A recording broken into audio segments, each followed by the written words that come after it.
So after finishing up their 3-game Western Conference trip, the Chicago Bulls are back at the UC tonight, taking on the Miami Heat. Chicago Bulls finished the West Coast trip with a 2-1 record, which, had we have hung on a little longer on that Utah Jazz game, could have been a perfect 3-0 sweep. The Chicago Bulls, as you know, are riding a 2-game winning streak, fueled by that incredible game-winning three-pointer by Niko Vucevic that I honestly haven't stopped watching since the day that he took the shot. So with that said, here's 3 keys that the Bulls need to execute in order to ensure a victory tonight against the Miami Heat. Key number 1 is going to be keep up with the pace. So as the standings are right now, the Miami Heat are currently ranked 3rd in the entire league at points per game at just under 124 points a night. So the Bulls need to do a better job of not getting lost in transition, keeping up with the pace, and run. The Bulls, as we know, are one of the fastest paced teams in the entire league, so continue that in tonight's game. Key number 2 is going to be run a double big lineup. The Miami Heat front court is a pretty intimidating front court with Bam Adebayo and Kelly Oubre both combining for about 18 rebounds a game. It wouldn't be a bad idea for the Bulls to throw sticks out there with Vooch and run that double big lineup just to increase their size and ensure that we pull down more rebounds and try to match up against that intimidating Miami Heat front court. And key number 3 is going to be utilize the home court advantage. After 3 games away from the UC in the Western Conference, the Chicago Bulls are finally back in the United Center tonight,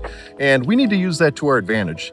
The Bulls at the United Center this year are 5-1, and we score 123 points a game at home. So definitely utilize that home court advantage and embrace the fans of Chicago cheering you on for this win. With that being said, I'm going to say that the Bulls survive the Miami Heat and make it out of this game with a 5-point victory. I think that the Bulls' confidence is sky high. I think they got their morale back after that 5-game losing streak, tying together a couple wins, Vooch hitting that game winner. I think they're going to be riding a confidence train, and I think it's just going to be good enough to get the win tonight.